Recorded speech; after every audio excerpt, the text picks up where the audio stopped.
Let's talk about those U.S.-China trade talks. President Trump showing no signs of backing down after talks with China broke off Friday with no agreement.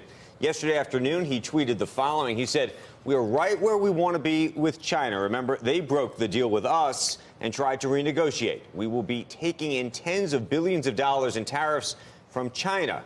Buyers of product can make it themselves in the USA, ideal," he writes in parentheses, "or buy it from non-tariff countries. We will then spend, in parentheses, match or better, the money that China may no longer be spending with our great patriot farmers, agriculture, which is a small percentage of total tariffs received, and distribute the food to starving people in nations around the world, exclamation point." Meanwhile, White House economic advisor Larry Kudlow acknowledging over the weekend that the U.S. will be paying for tariffs on China. Here's what he had to say on Fox News Sunday.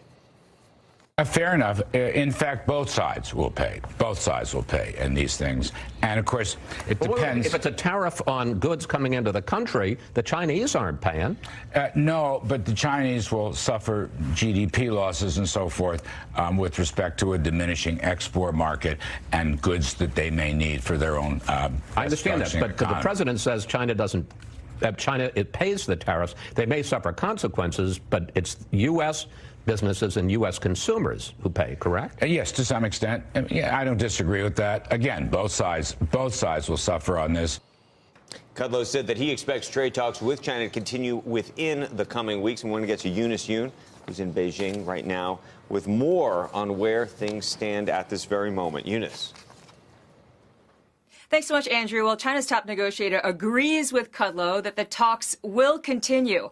Vice Premier Liu He spoke to the Chinese media immediately after the talks wrapped up in Washington, and he said that the discussions did not break down, but that the two sides did stalemate over a few issues. So the Chinese state media has been playing up those issues, and from China's perspective, the two couldn't agree on the lifting of all additional tariffs, the amount of Chinese purchases, and on the text of the trade agreement. Liu said that the text needs to be, quote, balanced and retain dignity for both countries. Now, the talk has been that the U.S. wants to see changes to Chinese law that would incorporate some of the issues, such as IP protection, that the U.S. wants to see. And they want it to go through the legislative process, which they think is going to be much more enforceable. However, Beijing has been arguing that a very high-level state council decree would be just as good. But U.S. industry has said that they have seen those types of decrees before, and they didn't lead to a whole lot of action. Now, the expectation is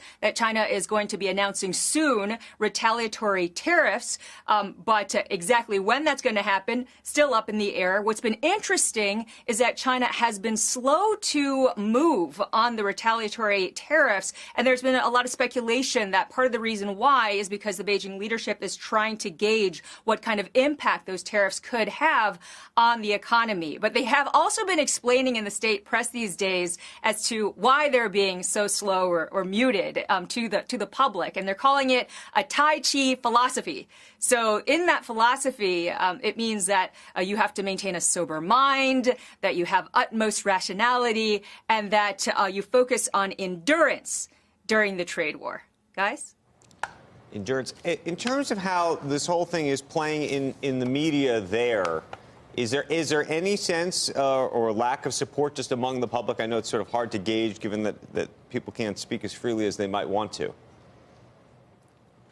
Yeah, no, it is really difficult to say exactly what people are saying, except privately. So there is some questioning about President Xi Jinping's overall strategy, because there are some people within the public, just, in conversations that I'll have, who are worried that it could make, at the end of the day, China could suffer quite a bit. But in terms of the state media response, it is wall-to-wall comments that China will be able to handle this, that China will not succumb to pressure. And in fact, the foreign ministry reiterated that again, saying that China would be able to defend itself, and that that it wouldn't have to break in the face of foreign pressure.